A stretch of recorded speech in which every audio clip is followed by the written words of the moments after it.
ریحوں سنگ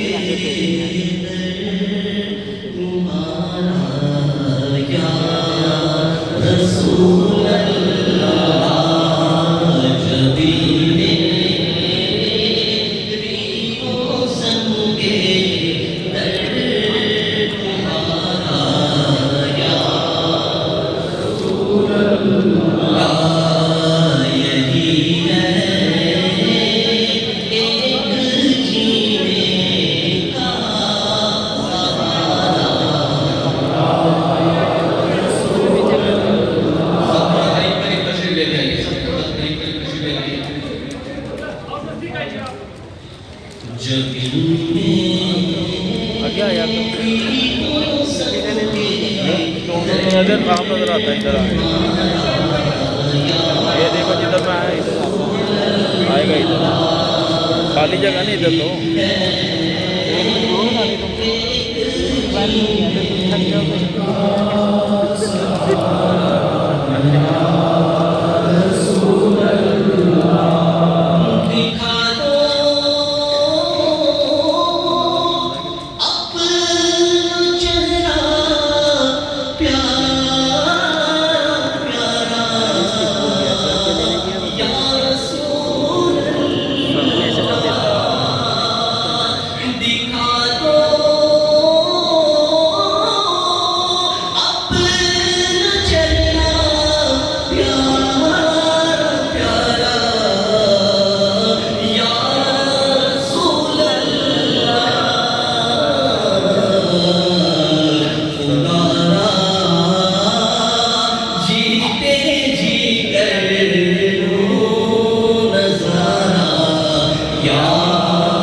لا کے ہاتھ اگے کر لا کے دے گا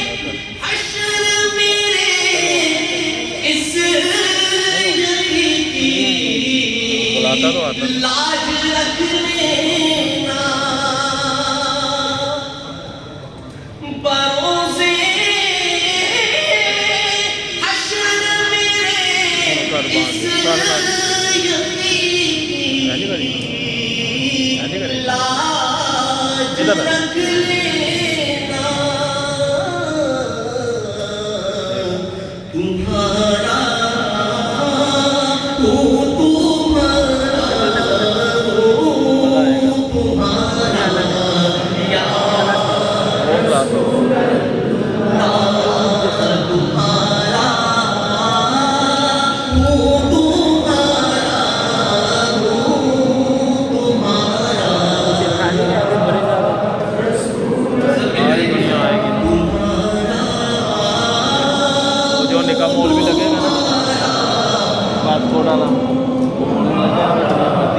یوٹیوب پہ رکھے گا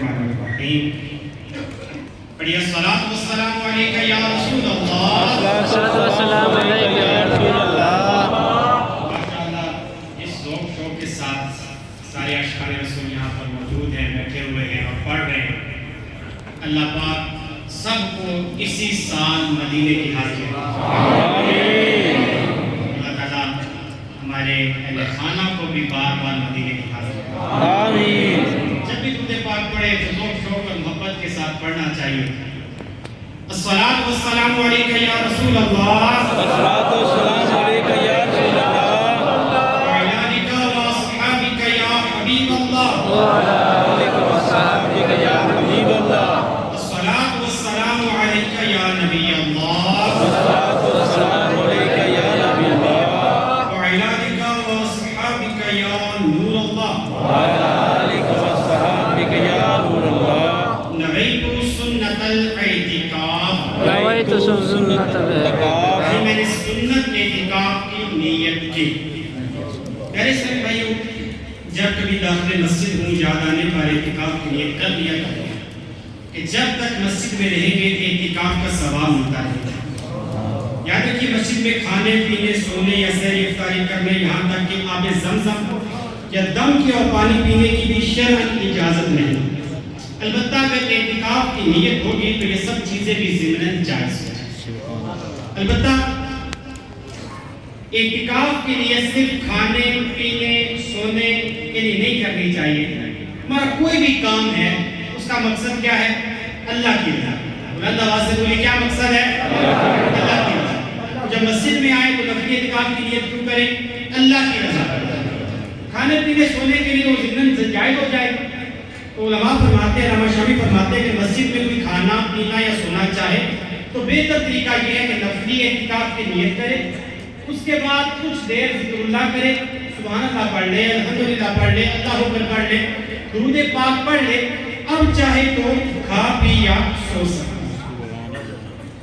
امیر المؤمنین حضرت عمر بن خطاب رضی اللہ تعالیٰ عنہ سے مروی ہے، اب فرماتے ہیں ان الدعاء موقوف بین السماء والارض لا يصعد منه شيء حتى تصلي على نبيك صلی اللہ علیہ وآلہ وسلم. اب فرماتے ہیں بے شک دعا زمین و آسمان کے درمیان ٹھہری رہتی ہے اور اس سے کوئی بھی چیز قبول نہیں ہوتی جب تک تم اپنے نبی پہ درود پاک نہ پڑھ لو. سبحان اللہ. ہر دکھ کی، ہر درد کی دوا ہے درود پاک. وہ شاید کہتے ہیں کہ جو کوئی اپنا بھلا چاہتا ہے اسے چاہے جسے خدا چاہتا ہے. درود ان پہ بھیجو، سلام ان پہ بھیجو، یہی مومنوں سے خدا چاہتا ہے.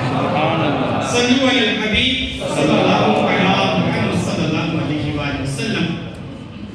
فرمانے مصطفیٰ صلی اللہ علیہ وآلہ وسلم افضل العمل النیت الصادقہ، یعنی سچی نیت افضل عمل.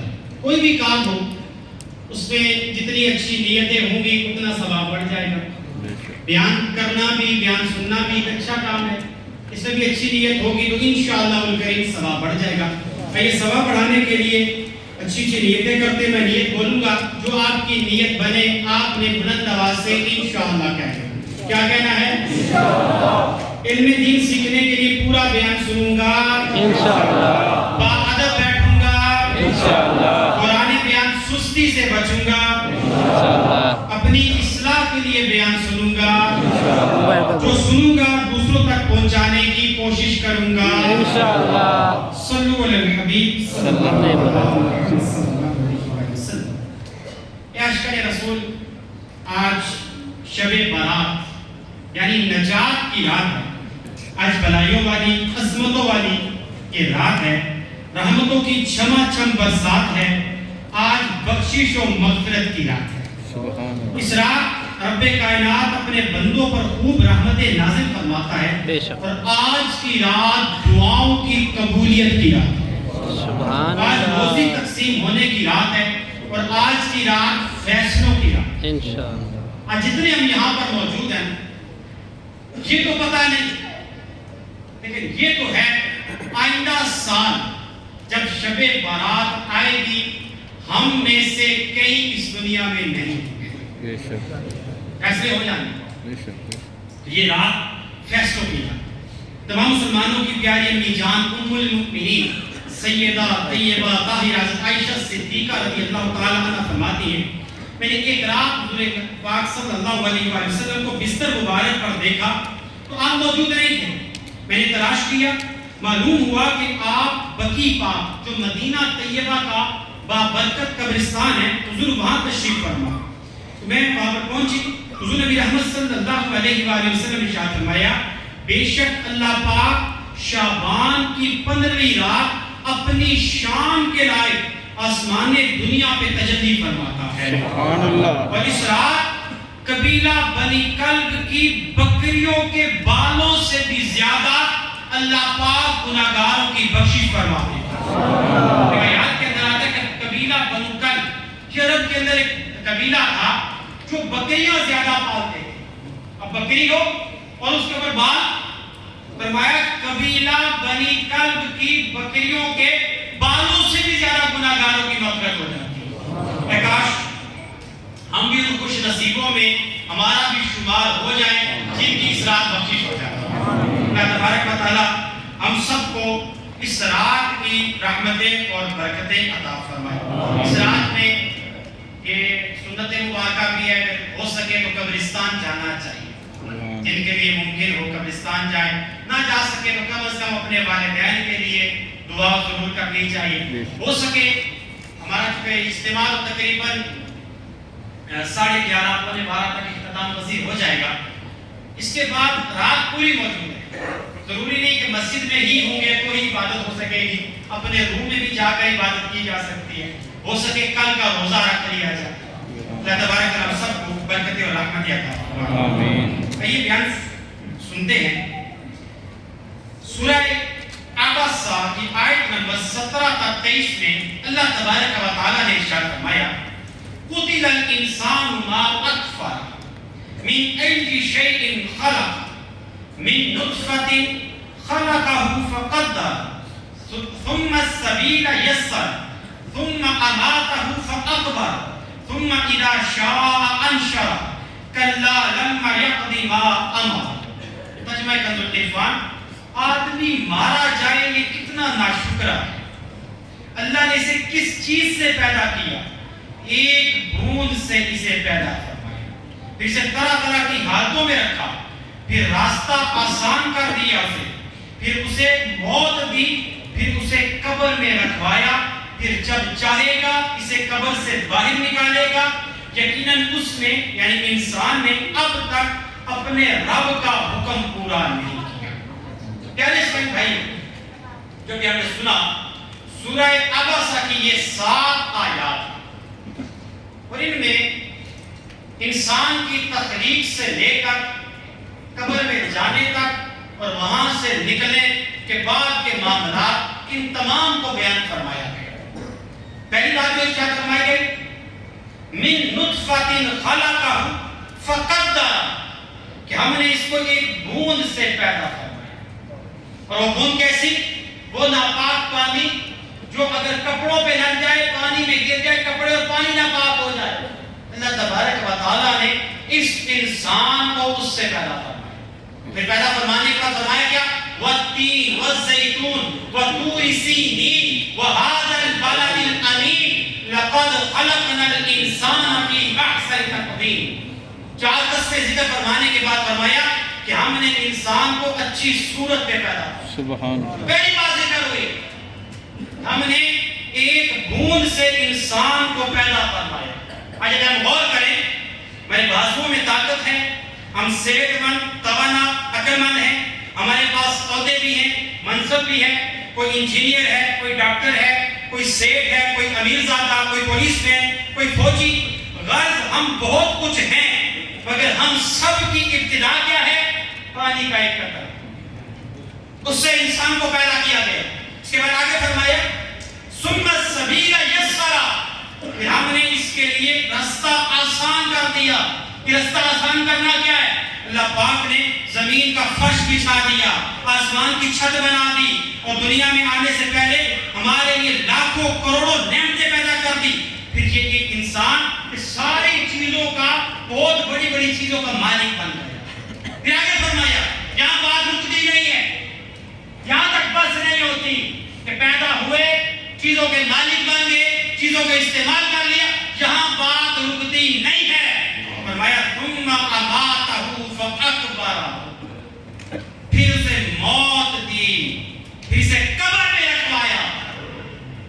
یعنی ہم قریب ملک الموت تشریف لائیں گے, روح جسم سے نکالی جائے گی, اور ہمارے چاہنے والے ہمیں اندھیری قبر میں رکھ کر پلٹ کے واپس آ جائیں. پھر یہاں بات رکتی نہیں ہے, موت میں بس نہیں ہے.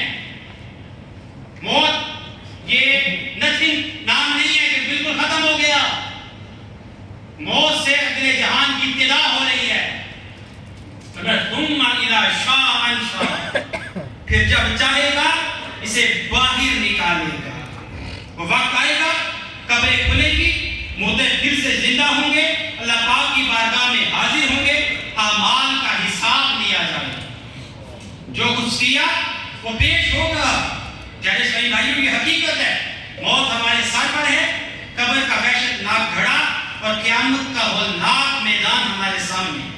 ملک الموت اس انتظار میں ہے کہ کب اس بندے کا وقت پورا ہو جائے اور میں روح قبض کروں. دوسرے بڑے فرشتے اسرافیل علیہ السلام, جن کی ذمہ داری ہے سور پھونکنا, وہ سور منہ میں لیے منتظر ہیں کب اب مجھے حکم ہو اور میں سور پھونک کر قیامت برپا کروں۔ اب اس صورتحال میں ہمارا حال کیا ہے، یہ ذرا غور کرنے والی بات ہے۔ رب نے اس کو بھی ارشاد فرمایا، فرمایا کلا لما یقضی ما امر، فرمایا یقیناً اس بندے نے اب تک پورا نہ کیا جو اللہ نے اسے حکم عطا فرمایا تھا۔ جو رب نے حکم دیا تھا اس بندے نے پورا نہیں کیا۔ اگر ہم غور کریں، ہمیں 5 نمازوں کا وقت حکم دیا گیا، ہم سے پوری نہیں پڑھی جاتی۔ 12 ماہ میں صرف 1 مہینے کے روزے فرض ہوئے، ہم سے رکھے نہیں جاتے۔ 100 روپے میں سے صرف 2.5 روپے، وہ بھی شرائط پوری ہونے کی صورت میں زکوٰۃ فرض کی گئی، ہم سے دی نہیں جاتی۔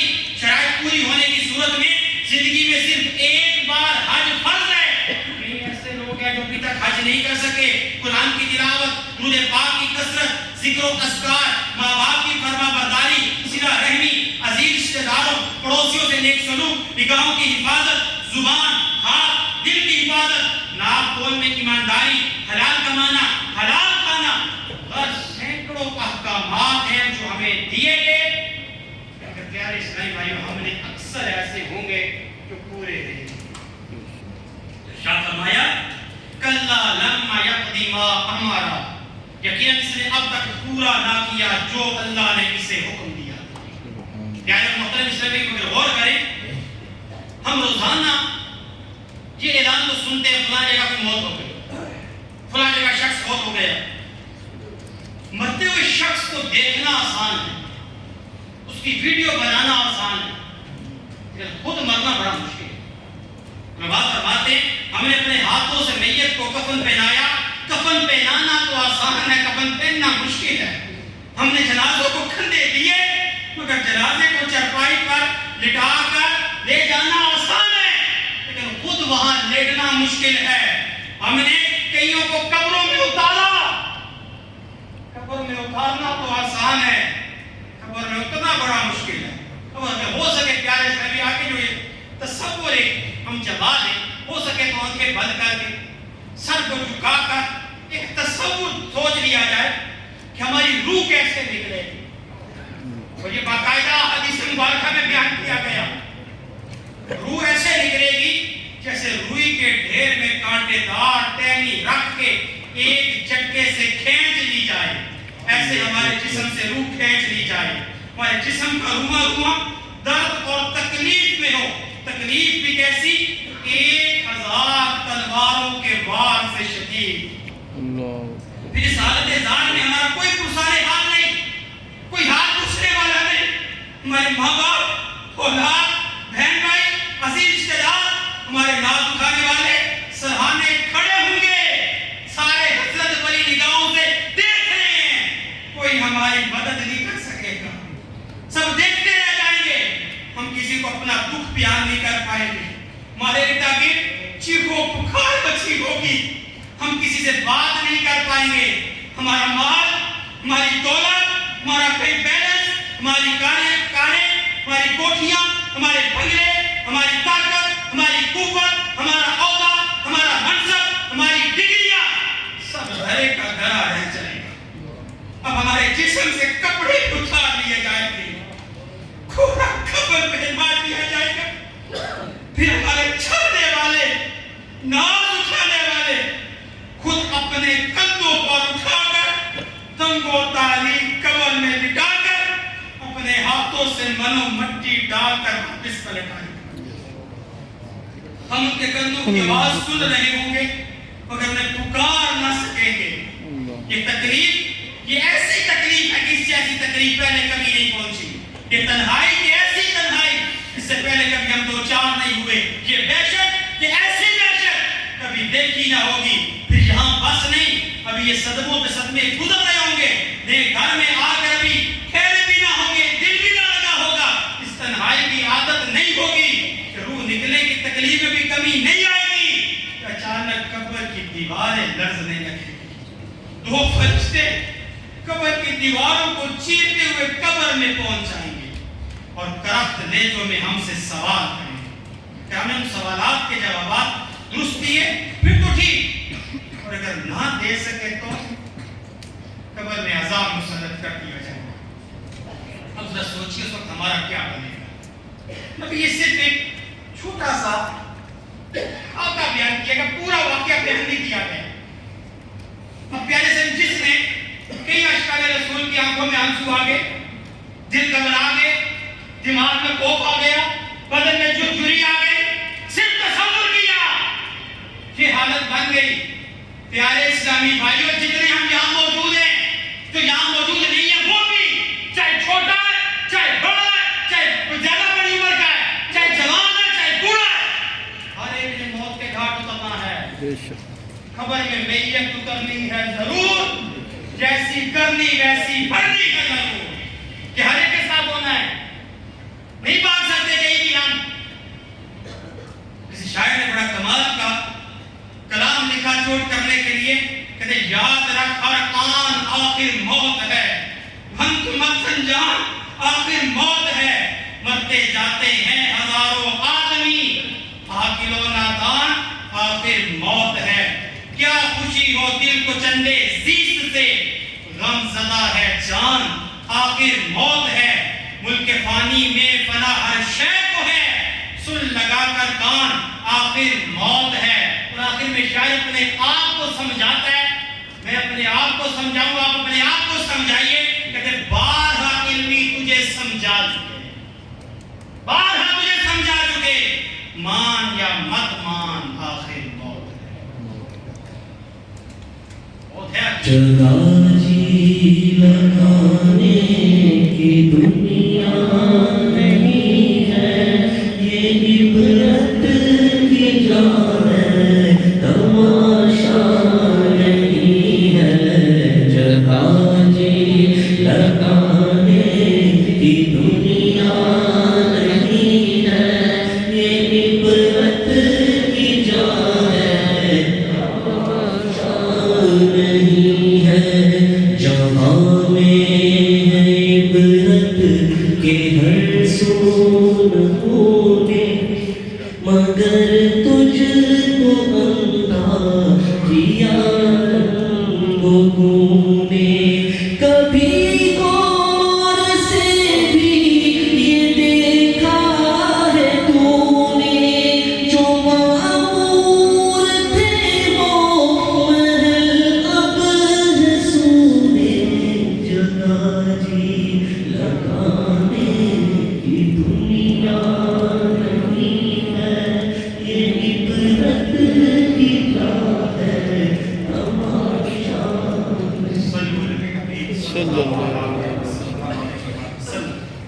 پیارے شب قبر کے حوالے سے آقا کریم صلی اللہ علیہ وآلہ وسلم کا فرمان عالی شان کیا.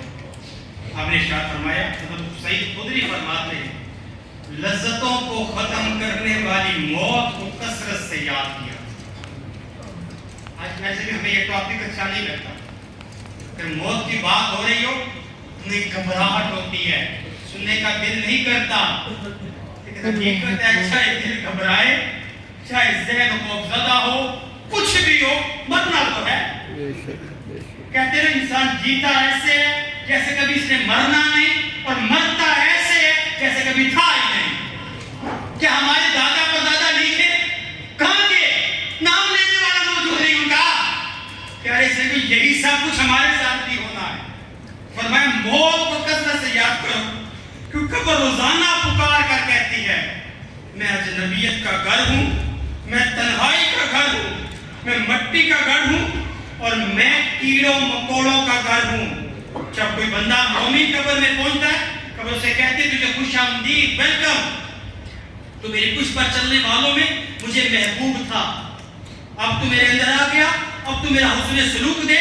پھر قبر اس کے لیے حد نگاہ تک کشادہ ہو جاتی ہے, اور اس کے لیے جنت کا دروازہ قبر میں کھول دیا جاتا ہے. کاش ہم سب کے ساتھ ماہر خانہ کے ساتھ ایسا ہو جائے, ہمارے والدین کے ساتھ ایسا ہو جائے. اور جو بندہ فاسق گناہگار یہ دفن کیا جاتا ہے, قبر کہتی ہے تیرے لیے کوئی مرحبا نہیں, تیرے لیے کوئی ویلکم نہیں, تو میری پشت پر چلنے والوں میں میرے نزدیک سب سے برا شخص تھا.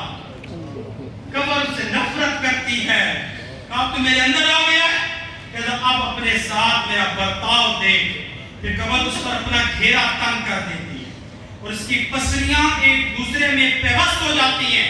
راوی کہتے ہیں رسول پاک صلی اللہ علیہ وسلم نے یہ بات اپنی مبارک انگلیوں کو ایک دوسرے میں ڈھال کے اشارہ فرمایا. پسلیاں ایسے ایک دوسرے میں پیوست ہو جائیں گی. پھر فرمایا اللہ پاک اس پر 70,000 اژدہے مقرر کر دیتا ہے. کل ان میں سے کوئی ایک بھی زمین پر پھنکار دے, سانس لے لے, تو رہتی دنیا تک زمین پر کوئی چیز نہ اگے. وہ اژدہے اس مردے کو قیامت تک ڈستے رہیں گے.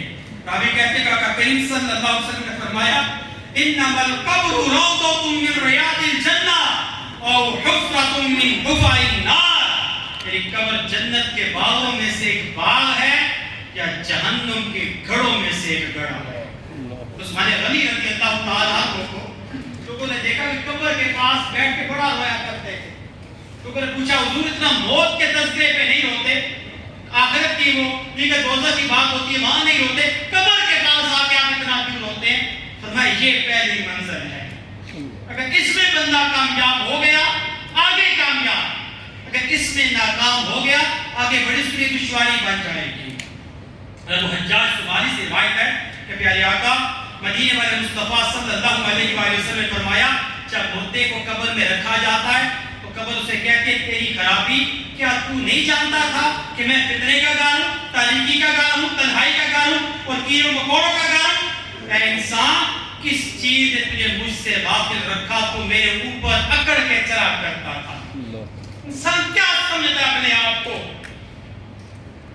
ایسے اکڑتا ہے کہ جس سے پاور کوئی ہے ہی نہیں. ہزاروں نہیں لاکھوں مثالیں ایسی موجود ہیں. اگر کوئی اور مثال نہ بھی نظر آئے, وہ فرعون جو خود کو خدا کہتا تھا, آج اس سب کے لیے عبرت کا نمونہ ہے یا نہیں ہے؟ کئی مثالیں ایسی جو لوگ اپنے سوا کسی کو کچھ سمجھتے نہیں تھے, زندہ تجھے زمین میں گاڑ دوں ایسے بولا کرتے تھے. بعض اوقات بیماری ایسی مسلط ہوئی اٹھنے کے قابل نہیں ہے. خبر کہتی تو مجھ پہ اکڑ کے چلتا تھا, اب آپ نتیجہ لے کس کا؟ روایت کے اندر آتے ہیں حضور نبی رحمت صلی اللہ علیہ وسلم فرماتے ہیں اپنی قبر کی خوب تیاری کر لو, کیونکہ قبر روزانہ 7 مرتبہ یہ پکارتی ہے اے کمزور انسان, مجھے ملنے سے پہلے یہ اپنی زندگی میں خود پہ رحم کھا لے. کیا تو اس وقت خود پہ رحم کرے گا جب مجھ پہ بوسیدہ اور پرانا ہو جائے گا؟ ہمیں پتہ مرنے سے ڈر کیوں لگتا ہے؟ ہمیں مرنے سے ڈر اس لیے لگتا ہے میرے بعد میرے بچوں کا کیا بنے گا, میری بیوی کا کیا بنے گا, میرے ماں باپ کا کیا بنے گا, میرے بہن بھائیوں کا کیا بنے گا. ایک بار یہ بھی سوچا میرے مرنے کے بعد میرا کیا بنے گا؟ یہ کبھی غور کیا؟ اگلی روایت سے سفیان ثوری فرماتے ہیں جو قبر کو اکثر یاد کرے وہ اسے جنت کے باغوں میں سے ایک باغ پائے گا, اور جو اس کے یاد سے غافل رہا اسے جہنم کے گھڑوں میں سے ایک گھڑا پائے گا. کیسے بھائیوں یاد رکھیے دنیا کھانے پینے مال جمع کرنے کوٹھی بنگلے عیش کرنے فضولیات میں دن گنوانے کے لیے نہیں, نیکیاں کر کے قبر و آخرت کی تیاری کے لیے مخصوص کرنی چاہیے. مسلمانوں کے تیسرے خلیفہ عثمان غنی رضی اللہ تعالیٰ عنہ اپنے آخری خطبے میں آپ نے ارشاد فرمایا اللہ پاک نے تمہیں صرف دنیا اس لیے عطا کی ہے کہ اس کے ذریعے آخرت کی تیاری کر لو, اس لیے عطا نہیں کی کہ تم دنیا کے یوگے رہ جاؤ. ہم اگر غور کریں پیارے اسلام میں ہماری صبح کس حال میں ہوتی ہے, اگر دیکھا جائے صبح اس حال میں ہوتی ہے دنیا کیسے کمائی جائے, رات کو سوتے ہوئے آئندہ کیا کریں گے یہ پلاننگ تو ہوتی ہے. آخرت ہماری پلاننگ میں کہاں ہے؟ آخرت ہماری پلاننگ میں ہونی چاہیے. عثمان غنی فرماتے ہیں بے شک دنیا فانی اور آخرت باقی ہے. تمہیں فانی دنیا ایک بہکا کر باقی رہنے والی آخرت سے غافل نہ کرتے, فنا ہو جانے والی دنیا کو باقی رہنے والی آخرت کو ترجیح نہ دو. ہمارا معیار بدل گیا. صحابہ کرام کا معیار کیا تھا؟ ان کا معیار آخرت تھا. اچھا دنیا کیا ان کے پاس نہیں تھی؟ دنیا کا مال ان کے پاس نہیں تھا؟ جن کا واقعہ ہم سن رہے ہیں حضرت عثمان غنی رضی اللہ تعالیٰ عنہ, ان کے پاس مال کتنا تھا, اللہ نے کتنا عطا فرمایا. غزوہ تبوک کے موقع پر 950 اونٹ مال سے لدے اللہ کی راہ میں قربان کیے.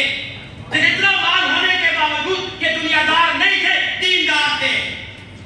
عبد الرحمن بن عوف یہ بھی اشرا مبشرہ ان کے پاس سامان کتنا تھا، سونا کتنا تھا، کلہاڑوں سے کاٹا گیا. اتنا مال ہونے کے باوجود کیا دنیا دار تھے؟ نہیں تھے. اس دنیا کو اپنی آخرت کے لیے انہوں نے بنایا تھا. ہم شاید اپنی آخرت دنیا کے بدلے بیچتے، چھوٹے سے فائدے کے لیے اپنی آخرت تباہ کرتے، چھوٹے چھوٹے فائدوں کے لیے دین کی پرواہ نہیں کرتے. فرمایا اے انسان اللہ پاک سے ڈر، کیونکہ اس کا ڈر اس کے عذاب کے لیے روک اور ڈال ہے، اور اللہ پاک تک پہنچنے کا یہ ذریعہ ہے. اے عاشقان رسول، قبر کی وحشت و تنہائی کو امن و راحت میں، قبر کے اندھیرے کو روشنی میں بدلنے اور قبر کے عذاب سے چھٹکارا پانے کی خواہش ہے. یقیناً سب کو خواہش ہے.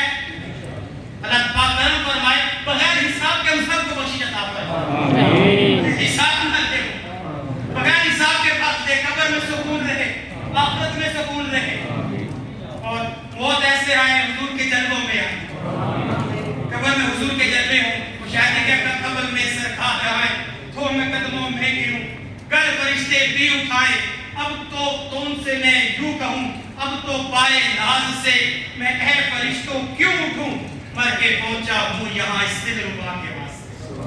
تمنا ہماری یہ ہے کہ پیارے اسلامی بھائی اپنی زندگی کو حضور کے فرامین کے مطابق گزارنا بھی ہوگا. اگر نبی صلی اللہ علیہ وسلم نے جن باتوں کا حکم ارشاد فرمایا ہمیں ان پہ کاربند ہونا پڑے گا. جن باتوں سے ہمارے آقا نے ہمیں منع کیا، ہمارے رب نے منع کیا، ان باتوں پہ رکنا ہوگا.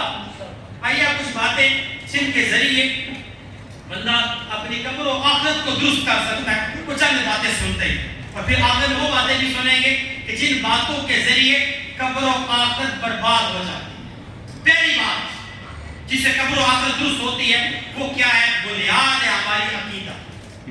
عقیدے پر ہر چیز کی بنیاد ہے. اگر بندے کا عقیدہ درست نہیں ہوگا اس کے بقیہ کوئی بھی معاملات درست نہیں.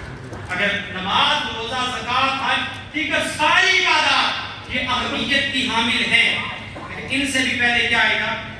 عقیدہ آئے گا. دیکھیں کہ کسی بندے نے کلمہ نہیں پڑھا، کلمہ پڑھے بغیر نمازیں پڑھے، اس کو نماز فائدہ دے گی؟ روزہ فائدہ دے گا؟ پہلی چیز کیا آئے گی؟ عقیدہ. اسلام کی جب 5 ارکان بیان کیے گئے، پہلا کیا ہے؟ عقیدہ. تو عقیدہ ہمارا کیا ہونا چاہیے؟ قبر میں بھی چیک کیا جائے. سوال کیا بندے سے ہونا ہے؟ مر ربو کا، عقیدے کا سوال. مار دینوں کا، تیرا دین کیا ہے؟ عقیدے کا سوال. ما کنت تقول فی ھذا الرجل، اس شخصیت کے بارے میں تو کیا کہتا تھا؟ عقیدے کا سوال. تو پہلی بات کیا؟ اپنا عقیدہ درست ہونا چاہیے. ہمارا اللہ ایک ہے. کتنے اللہ؟ ایک. لا الہ الا اللہ، اللہ کے سوا کوئی معبود، ایک رب ہے جس کی ہم عبادت کرتے ہیں. اور محمد عربی صلی اللہ علیہ وسلم اللہ کے آخری رسول ہے. سارے مل کے بولیے اللہ کے آخری رسول. حضور کے بعد کوئی اور نبی نہیں ہے، حضور اللہ کے آخری رسول ہے. اس کے بعد اللہ پاک کی تمام کتابوں پر ایمان لاتے ہیں، تمام فرشتوں پر ایمان لاتے ہیں، تمام رسولوں پر ایمان لاتے ہیں، تمام صحابہ کرام کی ہم عزت کرتے ہیں. کسی صحابی کو برا بلا نہیں کہتے. وہ شخصیت جس نے ایک بار ایمان کی حالت میں حضور نبی پاک صلی اللہ علیہ وسلم کا دیدار کر لیا، وہ صحابی ہیں اور وہ پکے جنتی ہیں. ان کے بارے میں یہ عقیدہ. اس کے بعد حضور کی اہل بیت اطہار، حضور کی اولاد پاک، ان کے حوالے سے بھی محبت کا حکم دیا گیا، مودت کا حکم دیا گیا. تو یہ عقیدے کی مین بنیادیں. اس معاملے میں ہمارا عقیدہ درست ہونا چاہیے. اب دوسری بات وہ کیا ہے؟ ہمیں قبر کے بہت سارے کام ہمیں پتہ چل جائے. اگر کسی چیز کا امتحان دینا ہو، جس بندے نے پہلے امتحان دیا ہو، تو اس سے پوچھے تو بھائی امتحان میں کیا کیا آیا، کیا کیا سوال پوچھے گئے تھے، کیا کچھ ہوا تھا. کیا کوئی پیپر لیک ہو جائے تو بعض اوقات لوگ پیسے دے کے تقسیم کرتے ہیں، پیسے کماتے ہیں، حالانکہ ناجائز ایسا کرنا، لیکن کرتے تو ہیں ایسا. اب دیکھیے قبر کا جو امتحان ہے یہ پہلے سے آؤٹ ہو چکا. ان سوالات کے جوابات ہمیں خود بھی یاد کرنے چاہیے، اپنے بچوں کو بھی یاد کروانے چاہیے، اور بار بار دہراتے رہنا چاہیے ان کو. اس کی فضیلت کیا ہے؟ روایات کے اندر آتا ہے عبداللہ بن عمر رضی اللہ تعالیٰ عنہ فرماتے ہیں اللہ کے آخری نبی رسول ہاشمی صلی اللہ علیہ وسلم نے فرمایا اے لوگوں اپنی زبانوں کو ان کلمات کا عادی بنا لو. وہ کلمہ کیا ہے؟ لا الہ الا اللہ وان محمد رسول اللہ واللہ ربنا اللہ ربنا والاسلام دیننا ومحمد نبینا. ہمارا رب کون ہے؟ اللہ ربنا، اسلام دیننا، محمد نبینا. تو یہ تین جو چیزیں ہیں آقا کریم صلی اللہ علیہ وسلم نے فرمایا ان کو یاد کر لیا. راشد بن سعد سے مروی ہے، فرماتے کہ معلم کائنات شاہ موجودات صلی اللہ علیہ وسلم نے فرمایا اپنی دلیل سیکھو کیونکہ تم سے اس کے بارے میں سوال کیا جائے گا. اس فرمان کا صحابہ کہتے ہیں صحابہ پہ کیا اثر ہوا کہ انصار میں سے اگر کسی کے ہاں فوتگی ہونے والی ہوتی، جو شخصیت فوت ہونے والی ہوتی، تو اس کو جا کر اس سوالوں کے جواب یاد کروائے جایا کرتے. تم قبر میں پہنچو گے، تم سے سوال ہوگا من ربو کا، تم نے کہنا اللہ ربی، میرا رب اللہ ہے. ماں دینوں کا، دینی اسلام، دیننا اسلام، میرا اسلام میرا دین ہے. تو صحابہ کرام باقاعدہ جو فوت ہونے والا ہوتا اسے بھی یاد کرواتے، اور جب بچہ تھوڑا عقل مند ہو جاتا اس سے بھی یہ جوابات یاد کروایا کرتے. اب ایک واقعہ سنیے، ایسے جب اللہ والے ہوتے ہیں جو لوگوں کو اچھائی کی بات سناتے ہیں، جب یہ قبر میں پہنچتے ہیں، کیونکہ یہ ہیں کیا اللہ والے، اللہ سے محبت کرنے والے، جب یہ قبر میں پہنچتے ہیں ان کے جوابات میں جب فرشتے سوال کرتے ہیں کہ جوابات الگ کر سے بھی دیتے ہیں، فرشتے قبول کر لیتے. ایک بزرگ ہیں حوصلہ بن محمد منکری رحمۃ اللہ تعالیٰ علیہ، آپ فرماتے میں نے یزید بن ہارون کو خواب میں دیکھا تو وہ کہہ رہے تھے، میں نے پوچھا آپ کے ساتھ کیا معاملہ ہوا؟ کہا منکر نکیر میرے پاس سوال کرنے کے لیے من رب کا ما دین کا ما کنت تقول فی ھذا الرجل، تو تمہارا دین کیا، تمہارا نبی کون ہے اور تمہارا رب کون ہے؟ کہتے میں نے اپنی سفید داڑھی سے مٹی کو جھاڑا اور کہا میں نے 60 سال تک لوگوں کو یہ جوابات یاد کروائے ہیں. 60 سال تک لوگوں کو جوابات یاد کروائے. بات کیا سمجھ آئی کہ یہ جوابات میں خود بھی یاد کرنے چاہیے، اپنے بچوں کو بھی یاد کروانے چاہیے. اچھا ہمارے پاس بقیہ ساری گفتگو ہوتی ہے، ہم اپنے بچوں کو یہ نصیحت کو کرتے ہیں بیٹا میں مر جاؤں چچا کو میرا منہ نہیں دیکھنے دینا، ماموں کو میرا منہ نہیں دیکھنے دینا، ان کو جنازے میں شریک نہیں ہونے دینا، خالہ آئے دھکے دے کے باہر نکالنا، پھوپھی آ جائے اس کو بھی دھکے دے کے باہر نکالنا. یہ نصیحت کو کرتے ہیں، یہ نصیحت نہیں کرتے میں مر جاؤں میری قبر میں بیٹھ کے تمہیں کچھ دیر تلاوت کرنی ہے، تم نے قرآن پاک پڑھنا ہے. اچھا ہمارے یہاں موت کو ڈسکس اونلی ایک چند مقاصد کے لیے کیا جاتا ہے، میں مر جاؤں فلاں کو میرا منہ نہیں دیکھنے دینا، حالانکہ یہ نصیحت کرنا ناجائز ہے. رشتہ داروں کا حق بنتا ہے کوئی جنازے میں، جنازے سے کسی کو نہیں روک سکتا کوئی بندہ، لیکن ہم منع کرتے ہیں، ہو جاتا ہے.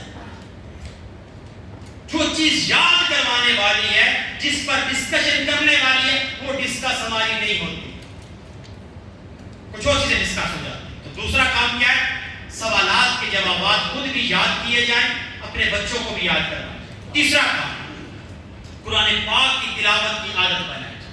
قرآن پاک کی تلاوت کی اہمیت کیا ہے؟ ایک سورت مبارکہ ہے سورہ ملک، اگر روزانہ یہ رات کو پڑھی جائے، اس کے بارے میں روایات کے اندر آتا ہے یہ عذاب قبر سے بندے کو بچا دیتی ہے. حدیث مبارکہ کے اندر آتا ہے عبداللہ بن مسعود کہتے ہیں جب بندہ قبر میں جاتا ہے عذاب اس کے پاؤں کی طرف سے آتا ہے، سورہ ملک آگے رک جاتا ہے، روک لیتی ہے عذاب کو. وہ دائیں طرف سے آنے کی کوشش کرتا ہے کہ اس کو روک لیتی ہے، وہ بائیں طرف سے آنے کی کوشش کرتا ہے، سورہ ملک اس کو روک لیتی ہے، وہ سر کی طرف سے آنے کی کوشش کرتا ہے، عذاب اس کو روک لیتی ہے. فرمایا یہ سورت عذاب قبر سے بچانے والی ہے، اس لیے اس کا نام سورہ ناجیہ، نجات دینے والی سورت ہے. تو روزانہ کی بنیاد پر قرآن پاک کی تلاوت کی جائے، ہو سکے رات کو سورہ ملک کی تلاوت کی جائے. اب اگر سوال کیا جائے پہلے سے بھی یقیناً سر شرمندگی سے جھک جاتے ہیں اگر یہ پوچھا جائے ہم نے آخری بار قرآن پاک کب کھولا تھا، شاید عرصہ ہو گیا. کہیں تو وہ ہوں گے شاید یہ جواب بھی سننے کو مل جائے کہ آخری بار شاید پاکستان تھے تو کھولا تھا، ہندوستان تھے، انڈیا میں تھے، اپنے گھر میں تھے، بنگلہ میں تھے یا نیپال میں تھے تو وہاں ہم نے قرآن پاک کھولا تھا. جہاں آ کے تو قرآن پاک ہم نے لیا ہی نہیں. بقیہ ساری چیزیں خرید لی لیکن قرآن پاک ہم نے نہیں دیا، قرآن پاک نہیں کھلا۔ اچھا بعض ایسے بھی نکل آئیں گے تو یہ کہیں گے کہ ہمیں قرآن پاک پڑھنا ہی نہیں آتا، بقیہ سارا کچھ سیکھ لیتے ہیں۔ مشکل سے مشکل کام کہ 50 ڈگری کے درجہ حرارت پر روڈ پہ کام کرنا آسان نہیں ہے، لیکن ایسے عاشقان رسول جہاں بیٹھے ہیں جو روڈوں پہ کام کرتے ہیں اتنی گرمی میں، پلاسٹک پگھل جاتا ہے، لوہا گرم ہو جاتا ہے، یہ عاشق رسول کام کر رہا ہے وہاں پر، وہاں تو کام ہو رہا ہے، تو کیا یہ پنکھے میں اے سی کے نیچے بیٹھ کے قرآن پاک درست سیکھ نہیں سکتا تھا؟ موقع تو مل رہے تھے ہمارے پاس، قرآن پاک بھی درست پڑھنا چاہیے، سیکھنا چاہیے۔ تیسری بات قرآن پاک۔ چوتھی چیز وہ کیا ہے؟ صدقہ۔ صدقہ کے بارے میں آتا ہے کہ صدقہ قبر کو روشن کر دیتا ہے۔ ہم بقیہ سارے کام حدیث مبارکہ کے اندر آتا ہے کہ بندے کے مال میں 3 حصے دار ہوتے ہیں۔ ایک حصہ تقدیر کا، جو آزمائش آنی ہے وہ آ جائے گی اور مال فنا کر دے گی۔ دوسرا حصہ وارث کا، جو وارث ہے اس نے مال اپنا لے، جیسا ہی سانس رکے گی وارث نے مال لے لیا۔ تیسرا مال بندے کا اپنا۔ بندے کا اپنا مال کیا ہے؟ فرمایا جو کھایا وہ ختم کر دیا، جو استعمال کیا وہ پرانا کر دیا۔ تیسرا جو اللہ کی راہ میں خرچ کر دیا یہ بچا دیا۔ بقیہ سب کو حصہ پورا دے رہے ہیں، اپنی آخرت کی کتنا بچا دے۔ صدقہ یہ بندے کی قبر کو روشن کرتا ہے۔ اسے واقعہ کے اندر فرمایا گیا ان الصدقۃ لتطفئ علی اہلھا حر القبور، یعنی بے شک صدقہ کرنے والوں کو صدقہ قبر کی گرمی سے بچا دیتا ہے۔ وانما یستظل المؤمن یوم القیامۃ فی ظل صدقتہ، اور بلا شبہ مسلمان قیامت کے دن اپنے صدقے کے سائے میں ہوگا۔ سبحان اللہ۔ کیا صدقہ دینے کی عادت بنانی چاہیے۔ صدقے کے حوالے سے بہت سارے فضائل ہیں، لیکن سنیے مزید۔ صدقہ برائیوں کے 70 دروازوں کو بند کر دیتا ہے۔ صدقہ دینے والا قیامت کے دن اپنے صدقے کے سائے میں ہوگا۔ صدقہ قبر کی گرمی سے بچاتا ہے۔ صدقہ گناہوں کو ایسے مٹا دیتا ہے جیسے پانی آگ کو بجھا دیتا ہے۔ صدقہ آفتوں بلاؤں کو روکتا ہے۔ صدقہ عمر کو بڑھاتا ہے۔ صدقہ رزق میں وسعت اور مال کی کثرت کا باعث بنتا ہے۔ صدقہ غربت و ناداری کو ختم کرتا ہے۔ الغرض صدقہ کئی بلائیوں کے دروازے کھولتا اور کئی برائیوں کے دروازے بند کر دیتا۔ کوشش کرنی چاہیے پیارے اسلامی بھائیوں، صدقہ کریں۔ صدقہ اپنے قریبی رشتہ دار ہیں ان کو دیا جائے، جو کوئی اگر مفلس نظر آئے اس کو دیا جائے۔ صدقہ یہ بہت ہی اہم چیز ہے۔ بعض عاشقان رسول ایسے ہیں یہاں پر بھی کئی ایسے جو صبح کے ٹائم نکلتے ہیں، نکلنے سے پہلے ڈبہ کوئی رکھا ہے اس میں اپنا صدقہ ڈال کے جاتے ہیں، مہینے کے بعد جہاں جمع کروانا جمع کروا دیتے ہیں۔ صدقہ دینا اس کو اپنی روٹین میں شامل کیجیے، اس میں رزق میں بھی بڑھوتری ہوتی ہے اور عذاب قبر سے بچاتا ہے، جو بالخصوص ہم سن رہے ہیں۔ آگے سنیے نمبر 5، پانچوں نمازوں کی پابندی کرنا یہ قبر روشن کرتی ہے۔ نمبر 6، زکوٰۃ فرض ہو تو زکوٰۃ ادا کرنا۔ زکوٰۃ ہے کتنی؟ 100 میں سے صرف 2.5، 40 پر 1، 80 پر 2، 100 پہ 2.5۔ یہ صرف مال وہ بھی سال کے بعد، ہمیں وہ بھی مشکل ہے نہیں دے پاتے، تو زکوٰۃ کا پورا حساب کر کے دینی چاہیے، یہ قبر کو روشن کرے گی۔ روزہ رکھنا، روزے کے بارے میں تو حدیث مبارکہ کے اندر فرمایا کہ روزہ دار کا سونا عبادت ہے، ایسا عظیم کام ہے۔ اگر رمضان المبارک آ رہا ہے، بعض لوگ یہ اپنا عذر بیان کرتے ہیں کہ رمضان میں ہم نے چونکہ کام کرنا ہے لہذا روزے رکھ نہیں سکتے، روزے ہم نہیں رکھ پائیں گے، مشکل کام ہے۔ پیارے اسلامی بھائیوں، روزہ آپشنل چیز نہیں ہے، یہ کمپلسری ہے، لازمی ہے، فرض قرار دیا گیا۔ جیسا بالغ ہو گیا کوئی شریف کا عذر نہیں ہے، روزہ اس پہ فرض ہے، لیکن ہم چھوٹی وجہ سے اور ساتھ میں خود بھی دوسروں کو بغیر کسی وجہ کے مشورہ دے دیتے ہیں۔ مشورے تو ہمارے پاس فری ہوتے ہیں یقیناً، اور تھوک کے حساب سے ہوتے ہیں۔ کسی کو ذرا سا کان میں درد ہوا، بھائی روزہ چھوڑ دو، ایسا مشورہ دینے والا بھی گناہ گار، مشورے پہ عمل کرنے والا بھی گناہ گار۔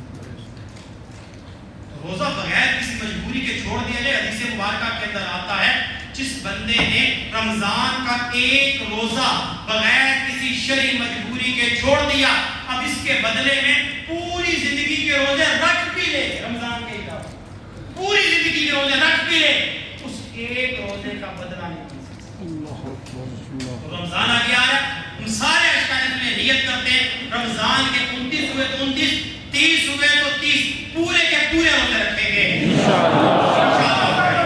تو رمضان کا روزہ، روزے کی عام کا نفلی روزہ بھی رکھا جائے۔ سب کی فضیلت کیا ہے؟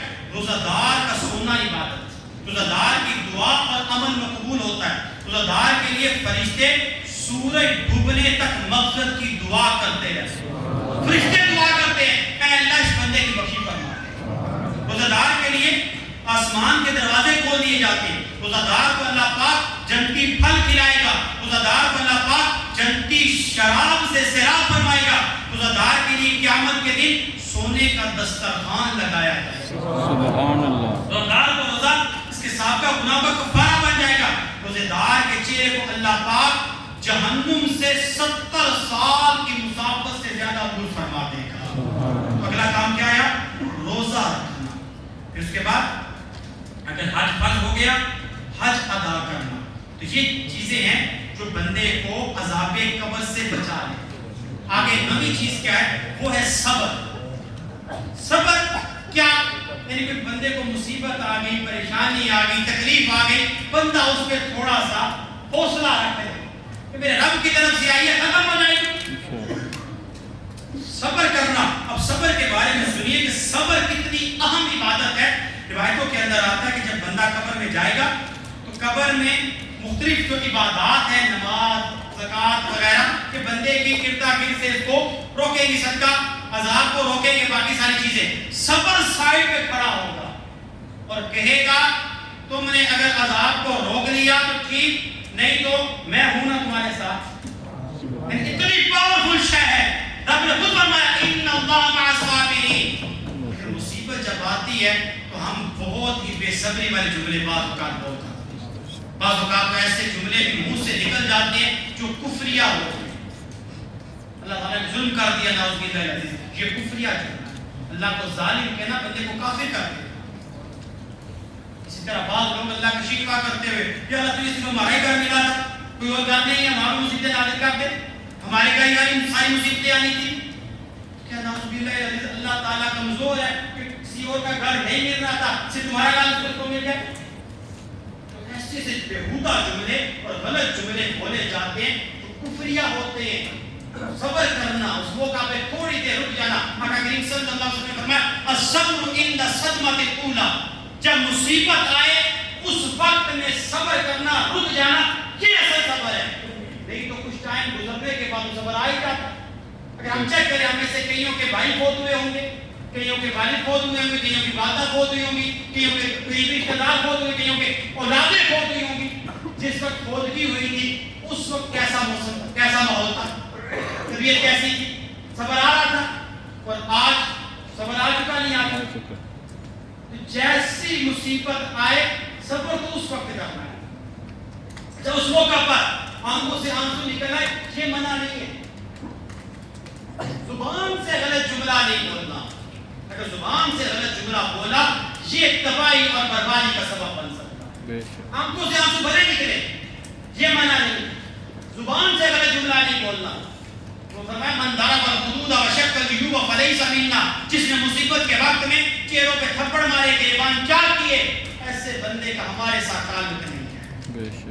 تو ایسے موقع میں اس چیز سے بچنا ہے۔ تو 9 چیزیں ہم نے ابھی تک سنی جو قبر کو روشن کرنے والی ہیں۔ نمبر 1 عقیدہ درست ہو، نمبر 2 سوالات قبر کی دہرائی کرتے رہنا، نمبر 3 کثرت سے تلاوت کرنا، نمبر 4 رائے خدا میں صدقہ کرنا، حج کرنا، نمبر 5 نمازوں کی پابندی کرنا، نمبر 6 زکوٰۃ ادا کرنا، نمبر 7 روزے رکھنا، نمبر 8 لوگوں کے ساتھ اچھا سلوک کرنا، اور نمبر 9 صبر کرنا۔ اب 4 کام وہ ہیں جو قبر میں اندھیرے کا باعث بن جاتے ہیں۔ اب پیارے صاحب، اگر ہم ان میں سے کسی ایک کام میں مبتلا ہیں تو ہم توبہ کر لیں، اگر نہیں ہے تو اللہ تعالیٰ کا شکر ادا کریں، اس سے بچنے کی کوشش مزید کرتے رہیں۔ پہلا کام کیا ہے؟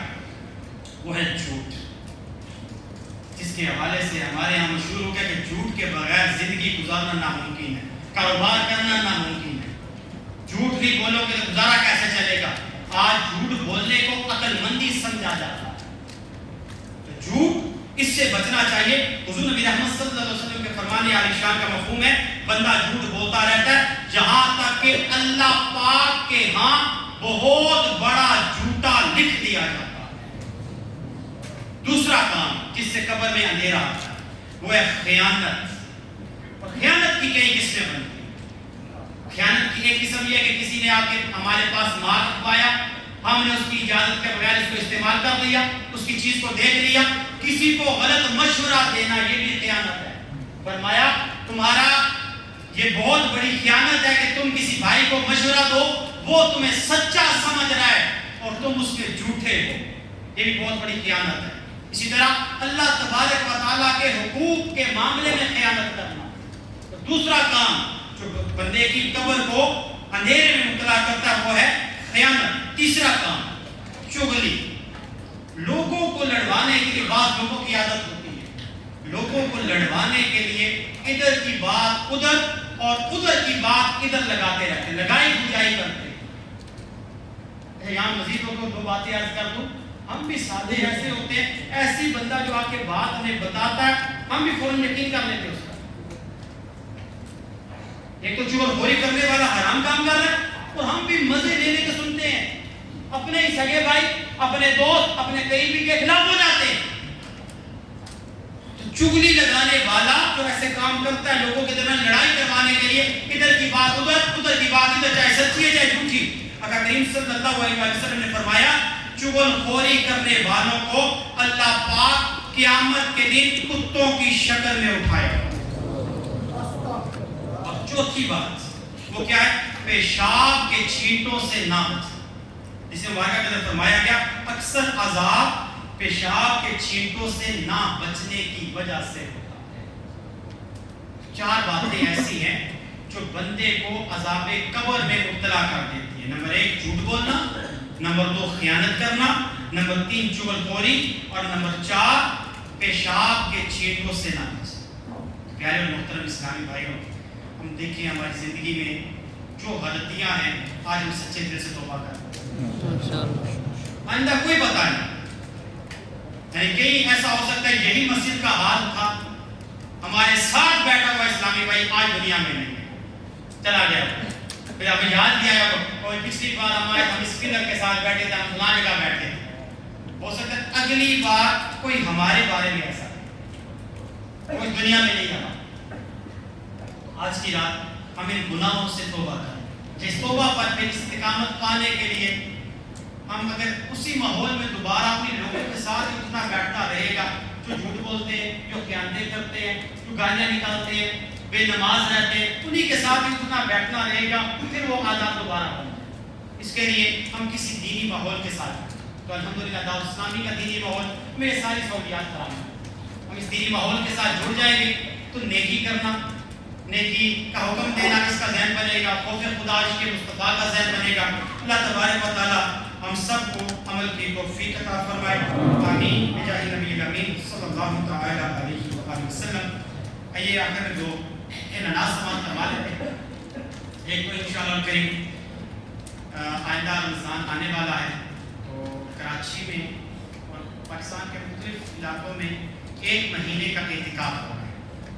جن عاشقان رسول کو چھٹی مل سکے میں عرض کروں گا 1 مہینے کا اعتکاف کر لیجیے خزانے مدینہ۔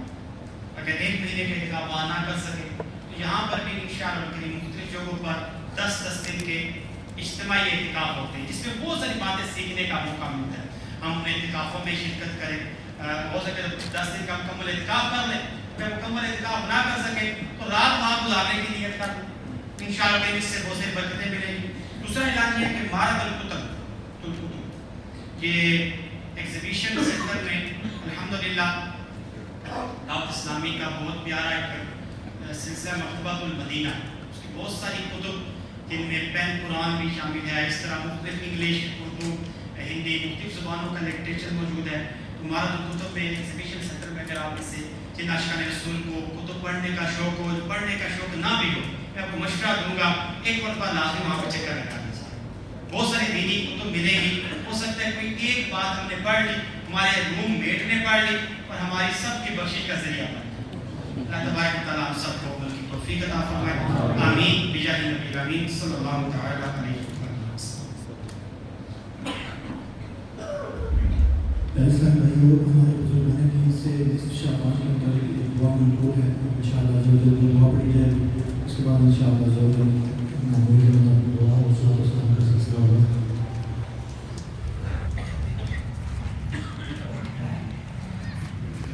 الحمد لله رب العالمين والصلاة والسلام على سيد المرسلين. أما بعد فأعوذ بالله من الشيطان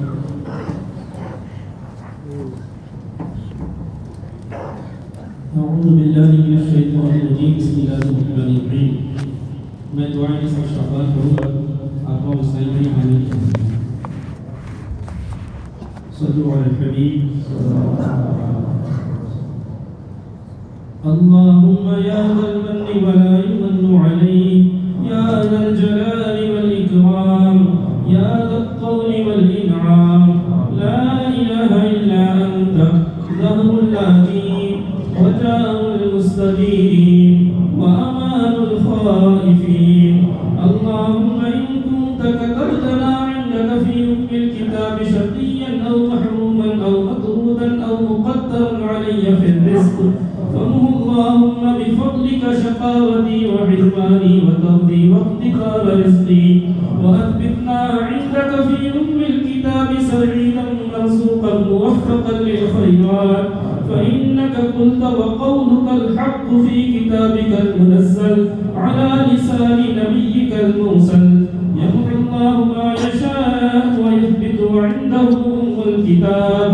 إلهي بالتجلي الأعظم في ليلة النصف من شهر شعبان المكرم التي يفرغ فيها كل أمر حكيم ويظهر أن تكشف عنا من البلاء والبلواء ما نعلم وما لا نعلم, وأنت به أعلم, إنك أنت الأعز الأكرم.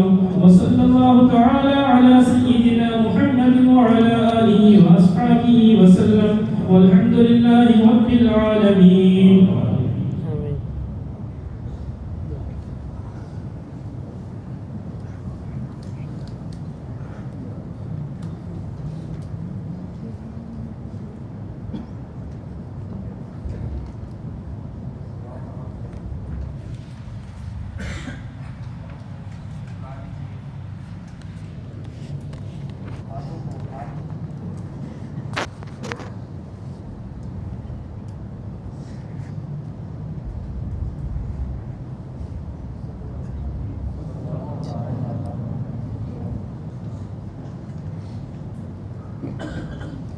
پیارے محترم اسلامی بھائیوں, ابھی دعا کا وقت ہے.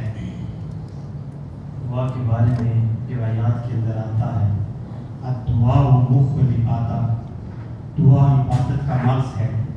اور آج کی رات ہے ہی رب سے مانگنے والی رات. جوڑیاں پھیلا کر, ہاتھوں کو اٹھا کر, سچے دل کے ساتھ دل کو دنیاوی خیالات سے پاک کر کے پوری توجہ اپنے رب کی طرف کر کے دعا مانگتے ہیں. کیا پتا کس کا آمین کہنا رب کی بارگاہ میں مقبول ہو جائے اور سب کی ٹھیکری بن جائے. دعا کے آداب میں سے ہے کہ ہاتھ کو سینے کی سیدھ میں, کندھے کی سیدھ میں یا چہرے کی سیدھ میں یا اتنا بلند کیا جائے کہ بغلوں کی سفیدیاں نظر آ جائیں. اور رب کو توبہ کرنے والے بڑے پسند ہیں. روایت کے اندر آتا ہے کہ اگر خوف خدا کی وجہ سے بندے کی آنکھ سے مکھی یا مچھر کے سر کے برابر بھی آنسو نکل آئے, اللہ پاک ایسے بندے کو دوزخ پہ حرام فرما دیتا ہے. کیا پتا ہماری زندگی کی آج آخری رات ہو یا آخری شب برات ہو, ہمارے بارے میں آئندہ کیا فیصلہ ہو جائے. اس امید پر توبہ کرتے آئندہ انشاءاللہ کریم گناہ نہیں کریں گے. رو کر اگر رونا نہ آئے, رونے جیسی صورت بنا لی جائے. روایت کے اندر آتا ہے کہ حضرت عمر فاروق حضور نبی رحمت صلی اللہ علیہ وسلم کی بارگاہ میں حاضر ہوئے. دیکھا حضرت ابوبکر صدیق اور جان کائنات صلی اللہ علیہ وسلم ہو رہے. تو عمر فاروق نے عرض کی حضور مجھے بھی بتائیے کہ آپ کیوں رو رہے ہیں. اگر مجھے رونا نہ آئے تو میں رونے جیسی صورت بنا لوں. اگر رونا نہ آئے تو رونے جیسی صورت بنا لینا کہ اچھوں کی نقل بھی اچھی ہوتی ہے. الحمدللہ رب العالمین والصلاة والسلام علی خاتم النبیین. جزا اللہ عنا سیدنا و مولانا محمدا ما هو اہلہ. اللهم صل على سيدنا ومولانا محمد وعلى آله وأصحابه وبارك وسلم. يا ربنا يا ربنا يا ربنا يا رب الأنبياء يا رب الصحابة يا رب التابعين يا رب الأولياء يا رب العالمين. ربنا آتنا في الدنيا حسنة وفي الآخرة حسنة وقنا عذاب النار وقنا عذاب النار وقنا عذاب القبر وقنا عذاب الحشر وقنا عذاب القبر وقنا عذاب المهد وقنا عذاب الميزان. يا أرحم الراحمين يا الله يا رحمن يا رحيم يا حنان يا منان يا قديم الإحسان. اے ہمارے مالک کو بولا تیرے بندے تیرے کمزور بندے تیرے کمزور بندوں کے بیٹے یہاں پر موجود ہیں. یا رب العالمین اپنا سر سے لے کر پاؤں تک پورے کا پورا جسم گناہوں سے بچھڑا ہوا ہے. دماغ میں گندے خیالات ہیں. کانوں کو حرام سے پر کیا ہوا ہے. آنکھوں سے پانی کا کی ہے. اور زبان سے وہ کچھ بولا جو تیرے کو جس سے تو نے منع فرمایا. ہاتھوں سے وہ کام کیے جو نہیں کرنے والے تھے. پورے کا پورا جسم گناہوں سے بچھڑا ہوا. بولائی تیرے بندے تیرے ساتھ سنو کرنے کے لیے حاضر ہے. بولا تو قریب ہے تو رحیم ہے تو ماؤں سے بڑھ کر محبت فرمانے والا. بولا اگر ان سارے مسلمانوں کی بخشش ہو جائے تیری رحمت میں کوئی کمی نہیں آئے گی. بے حد ذلیل و خوار مولا تو بخش دے. بے حد ذلیل و خوار مولا تو بخش دے. توبہ میری توبہ میری توبہ میری بخش دے. میں آج بے قرار ہوں مولا تو بخش دے. میں آج بے قرار ہوں مولا تو بخش دے. عصیان کے زیر بار ہوں مولا تو بخش دے. مغموم دل فکار ہوں مولا تو بخش دے. شرمندہ کردگار ہوں مولا تو بخش دے. میں زار ہوں نثار ہوں مولا تو بخش دے. میں زار ہوں نثار ہوں مولا تو بخش دے. تو سب کے گناہوں کو معاف فرما دے. ہمیں صحیح توبہ کی توفیق عطا فرما. بولا کریم ہم مانگتے ہیں اب اس بات کا اقرار کرتے ہیں اور شاید سے بڑھ کر گناہ کیے. ہمارے گناہ نیک کے زدوں سے زیادہ ہے. ہمارے گناہ ہو سکتا ہے پانی کے قطروں سے زیادہ ہو, درختوں کے پتوں سے زیادہ ہو سکتے ہیں, لیکن گناہ تیری غضب تیری رحمت سے زیادہ نہیں ہے. ہمارے گناہوں پہ اپنا رحمت کا پانی برسا. سارے کے سارے گناہوں کو معاف فرما دے. سارے کے سارے گناہوں کو ختم فرما دے. بنا دلوں کے کالب کو ختم فرما دے. دلوں کے سنگ کو ختم فرما دے. اماموں کی گندگیوں کو ختم فرما دے.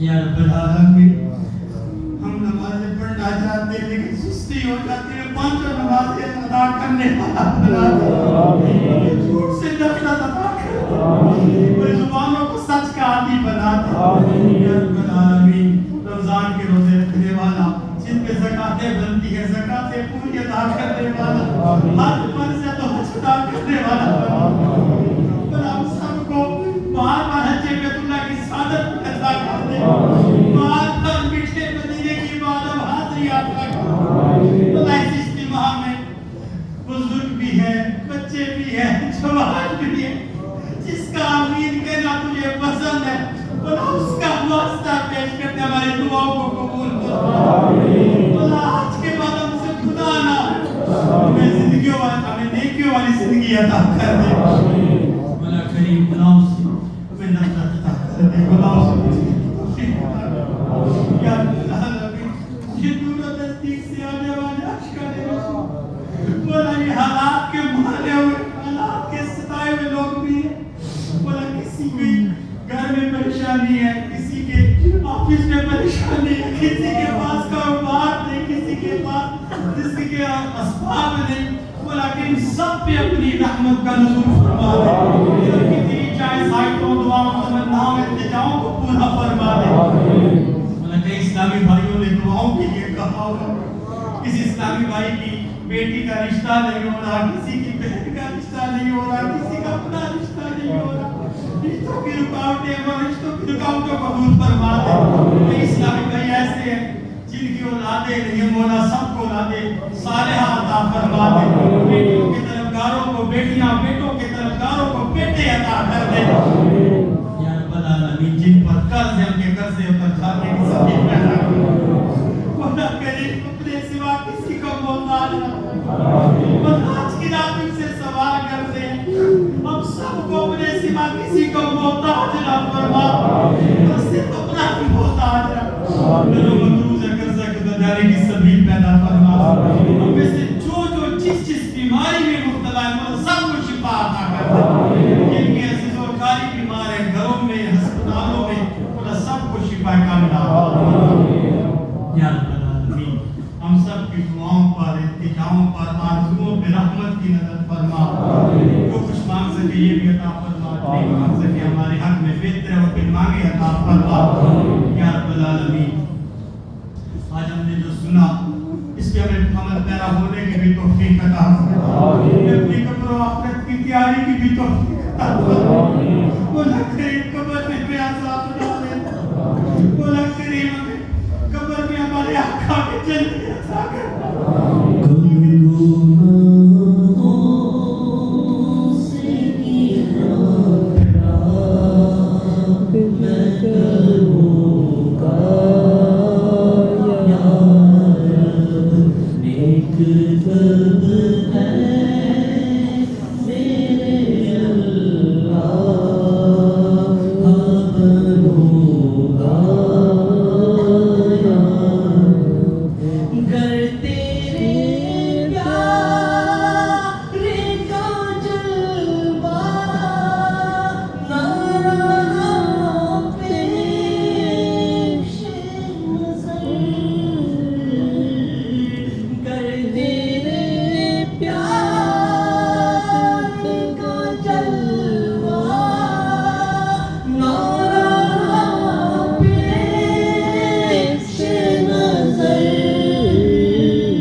ہماری موت کے بعد ہمارے آقا کا جلوہ عطا کر دے جلووں میں موت عطا کر دے ہمارے آقا کے جلوے عطا کر دے یا رب العالمین ہم میں سے جن کے والدین فوت ہو گئے بہن بھائی فوت ہو گئے عزیز و قاری فوت ہو گئے قرآن کی قبروں میں رحمتیں اور برکتیں نازل فرما دے قبروں کو تحت نگاہ تک خوشادگی عطا فرما دے یا رب العالمین ہم سب کی دلی چاہے ساتھ دعائیں تمنائیں پوری فرما دے جو کچھ مانگ سکے وہ بھی عطا فرما جو نہیں مانگ سکے ہمارے حق میں بہتر ہے وہ پھر مانگے عطا فرما خدا کریم آج کی رات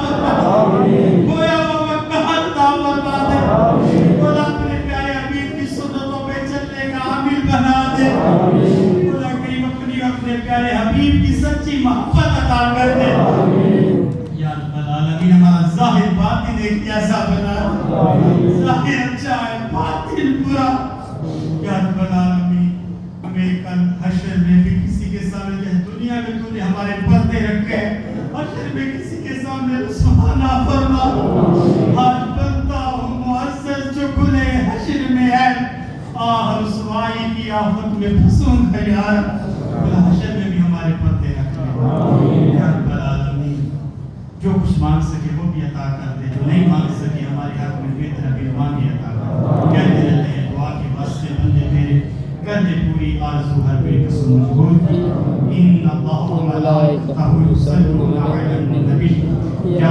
ایھا الذین آمنوا صلوا علیہ وسلموا تسلیما اللهم صل علی سیدنا محمد وعلی آلہ وصحبہ وسلم سبحان ربك رب العزة عما يصفون وسلام على المرسلين والحمد لله رب العالمين بحق لا إله إلا الله محمد رسول الله